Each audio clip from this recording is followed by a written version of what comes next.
Well,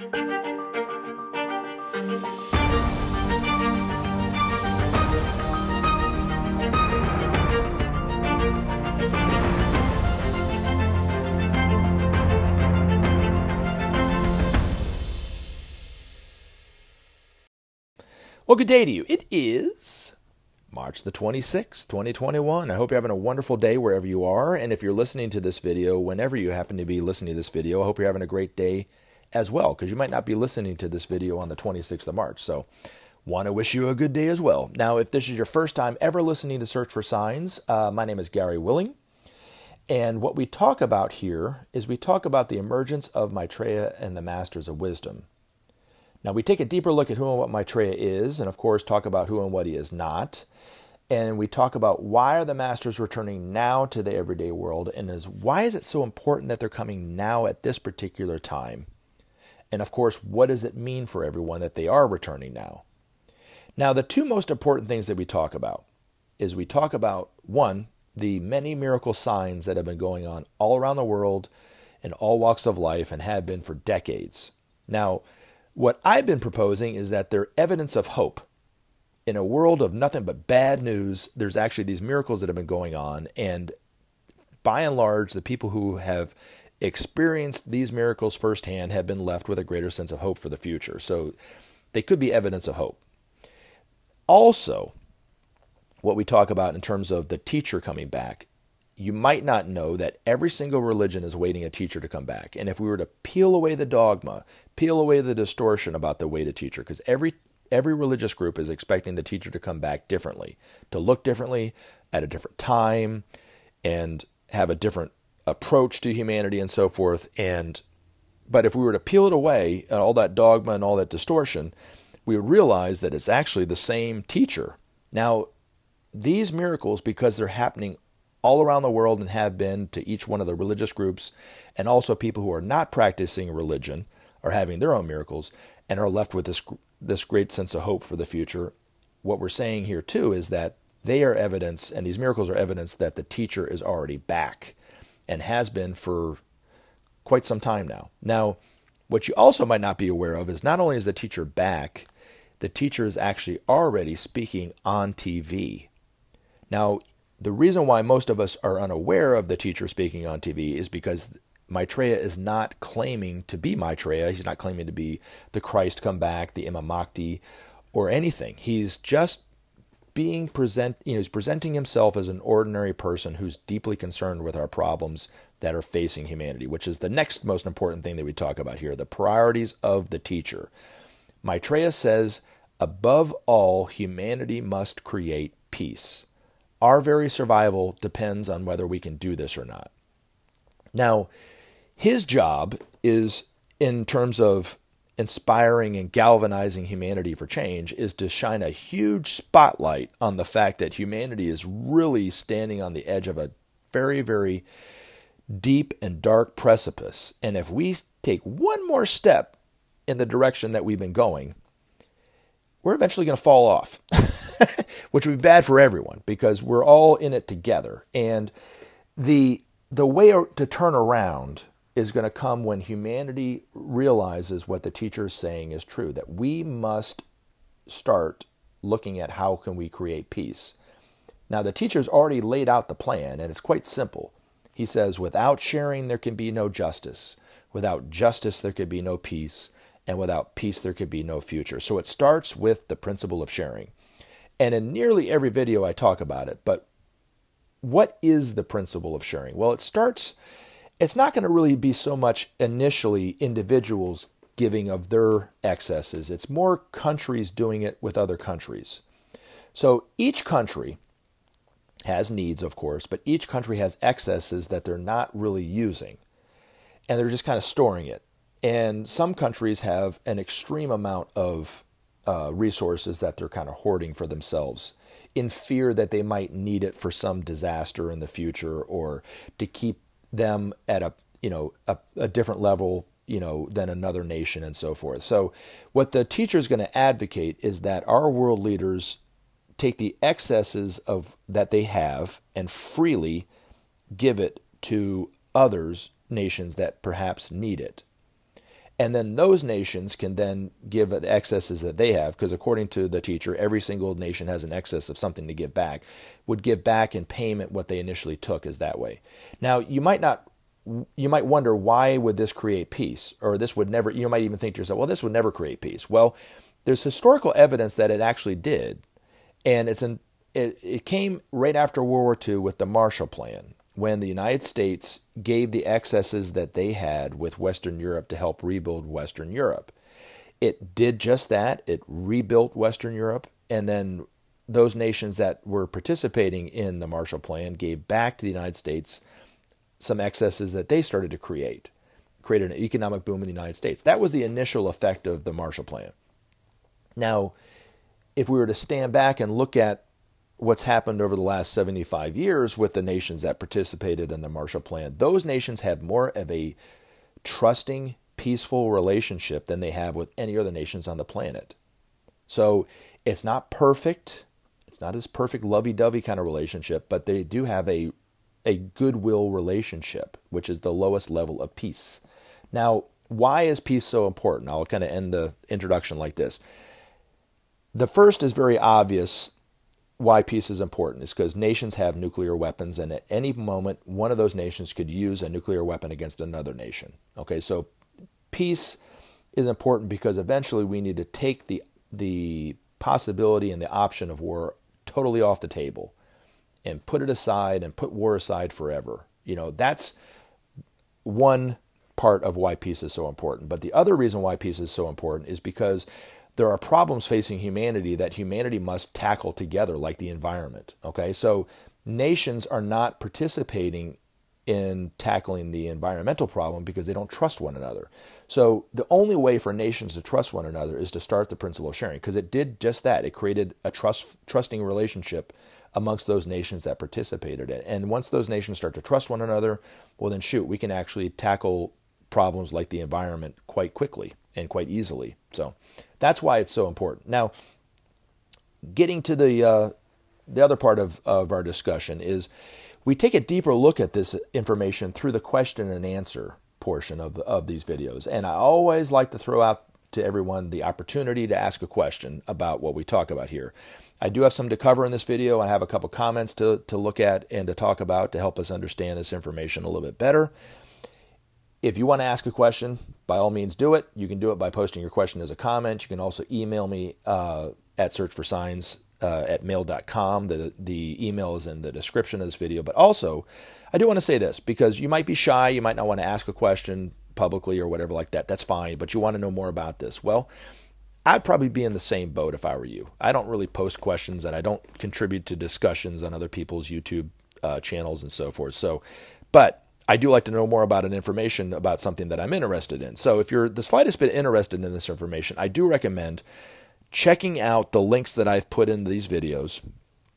It will give you some websites that you can go to. I do recommend going to the Share International website first. You can see some of these, some images of these miracles firsthand. You can read some background information coming from Benjamin Creme, who's the source of this information.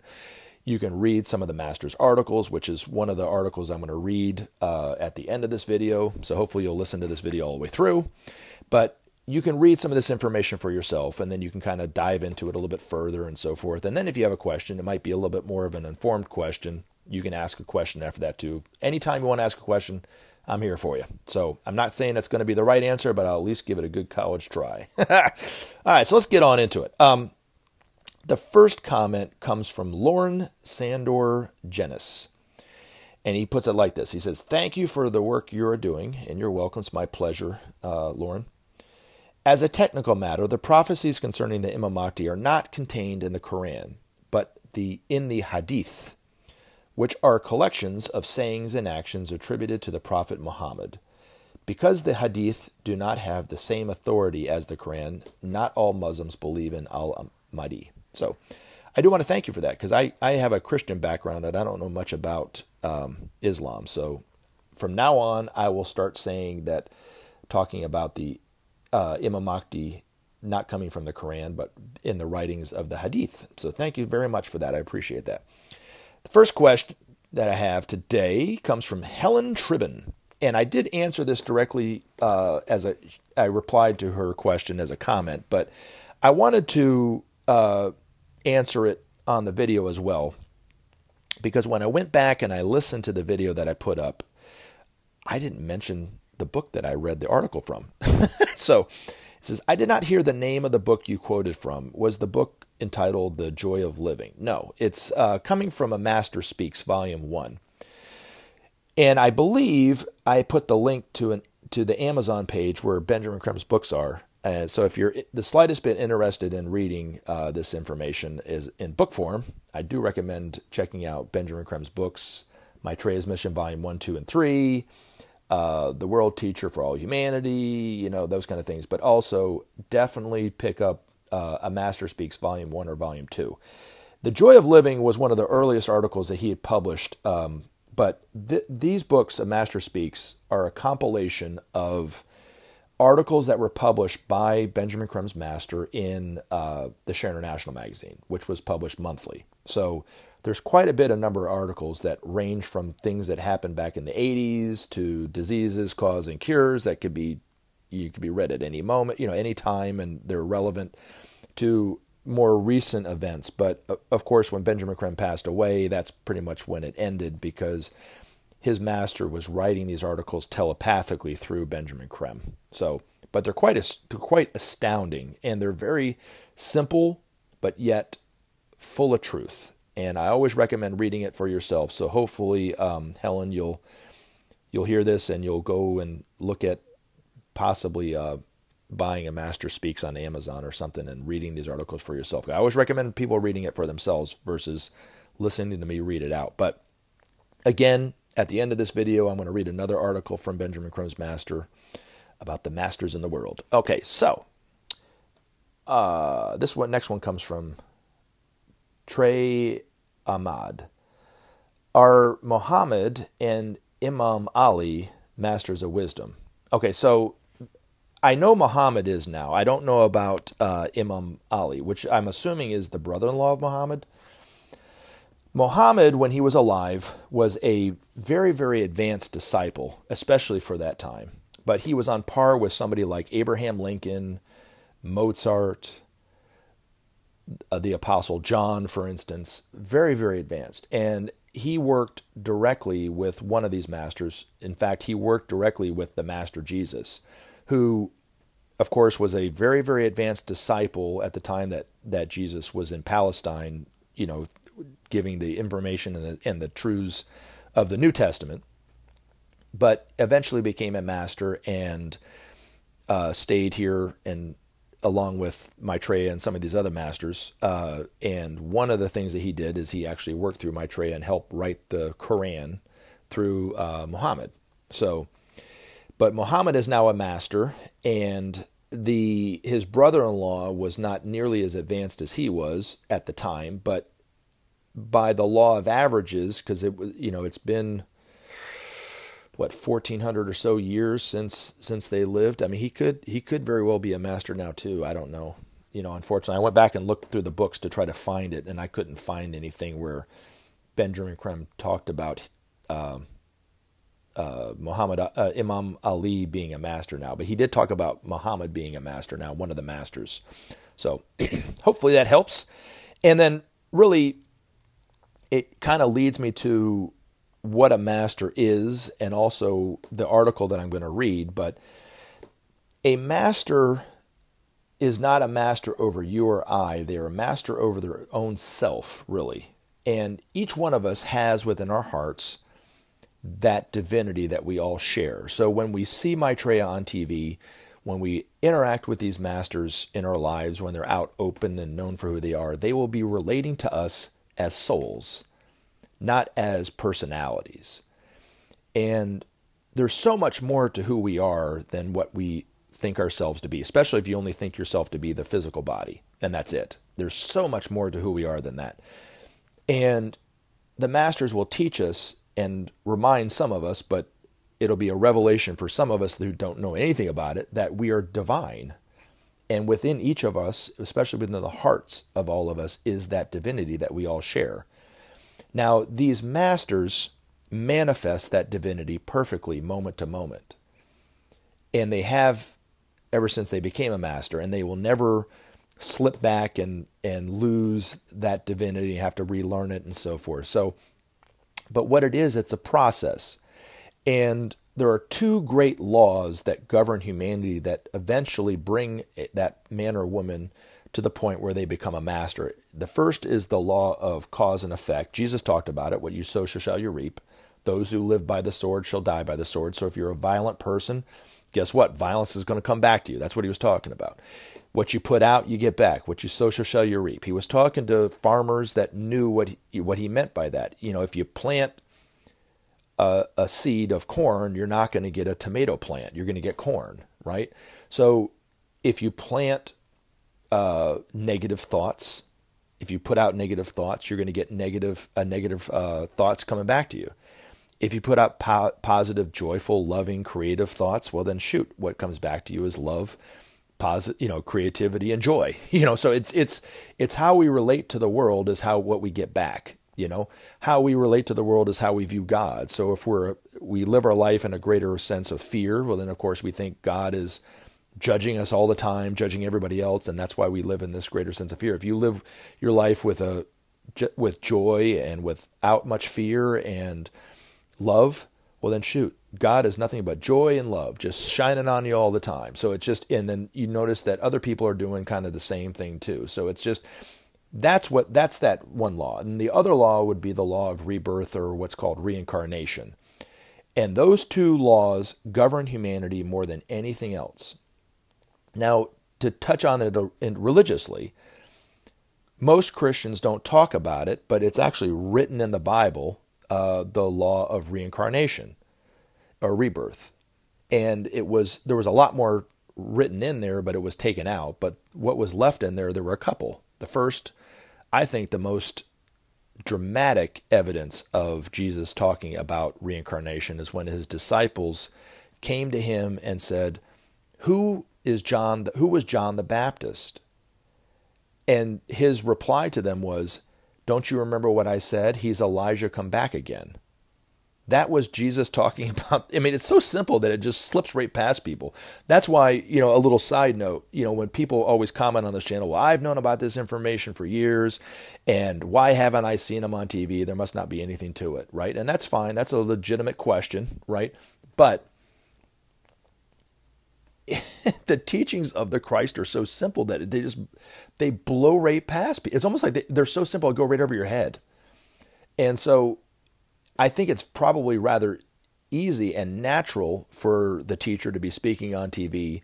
And because he's not even declaring himself as Maitreya, he could be talking about these principles in a way that it goes right past people, that it's actually the Christ telling him this, right? And so you have to listen really carefully. You have to use your intuition really, really carefully to really see it. Now, eventually it'll be easier for us to recognize Maitreya because more and more people will recognize him on TV and start talking about it amongst ourselves and so forth. But right now, it's difficult for a lot of us, and we might have even seen him and not even just picked up on it. And I always kind of put it out there that when we do finally recognize Maitreya for ourselves, I think we're going to be quite familiar with who he is, because we've seen him many times on TV before, So anyway, but those are the two questions that I had and the comments I want to talk about. Oh, there's one more. I talked about injustice, and this person, Zen, suggested that we look at a video on YouTube called The Consequences of Injustice. It's a great watch. Okay, cool. I'll have to check it out. Thanks, Zen.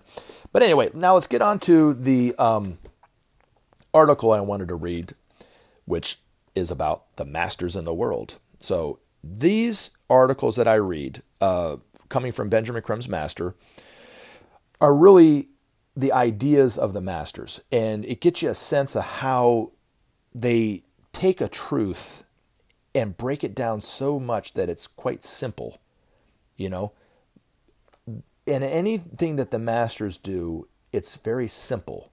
Maitreya's solution for peace, quite simple. Without sharing, there could be no justice. Without justice, there could be no peace. Without peace, there could be no future. Couldn't be simpler. Speaking through Jesus, what you sow shall you reap. The teacher was talking about a cosmic law that affects not only humanity, it affects all the other kingdoms on this planet and other planets as well and so forth. But he said it so simply. And there's so much truth to it that I got to be honest with you. The times that I've been to church, I've never once heard a pastor use that phrase. Never once. But yet it was probably the single greatest teaching that Jesus gave humanity was, what you sow shall you reap. Couldn't be simpler. You listen to Mozart, who worked with these masters. His music was so simple that that's why they're so beautiful, and they're still looked at today as to being the pinnacle of music. But just simple. There wasn't a lot to it. I mean, some of it was quite complex, don't get me wrong, but even in the complexity of it, there was simplicity to it. So anyway, and when you read these articles for yourself, coming from Benjamin Creme's master, he takes a very lofty idea that most of us would make and twist into this mystical distortion. He brings it down to earth in such a simple way. There's so much beauty in this. So anyway, hopefully you'll see it the same way. You won't see the beauty in it the same way I did because I'm reading it to you directly. It'd be better for you to read it yourself. And that's why I'm glad that Helen asked the question. So these are coming from A Master Speaks, Volume 1. And this is page 59, The Masters in the World. So here we go. When the masters establish their presence in full view of the world, a great change will take place in the relationship existing between humanity and them. Whereas until now they have been remote and removed from close contact with all but a few disciples. In the immediate future, the guides of the race will foster a deeper and more continuous form of cooperation with mankind. This process, known as the externalization of the hierarchy, has already begun, and several masters have established contact with groups on the physical plane. So far, this contact has been restricted to groups working in the fields of economics, administration, and science, and to a lesser extent in education. But the time will come when their inspiration and guidance will be given freely to all the groups working to rehabilitate the world. From that time onwards, an entirely new system of communication will be established between the inspirers and humanity. For the most part, telepathy will continue to be the mode of contact, especially where disciples are concerned, but where necessary, the masters who have undergone specific training for this purpose will use the ordinary modes of speech. This will bring within the orbit of their influence many who otherwise would not receive this stimulus. Then the true training of humanity will begin. Firstly, colleges will be established where the most promising students will be taught the elementary levels of the new sciences, including the science of the soul. The new sciences, it will be found, will cover all aspects of the natural environment of man, both the seen and the unseen, from the subatomic to the cosmic. In this way, a new vision of the glory of the unseen worlds will be given to man. A spirit of cooperation between different disciplines will be fostered, and a new, broader, more inclusive outlook will replace the present fragmentation. Thus will the Master's work, stimulating and strengthening the minds of men, inspiring them to new heights of inquiry and achievement. In due course, the stage will be set for the restoration of the mysteries. Schools for advanced students will be opened at various sites, both ancient and modern, in several countries. Eventually, there will be found, stretching across the world, a network of these training centers for initiation into the mysteries. The mysteries are the mysteries of man's origin and purpose, and hold hidden the key to controlling the forces of the universe.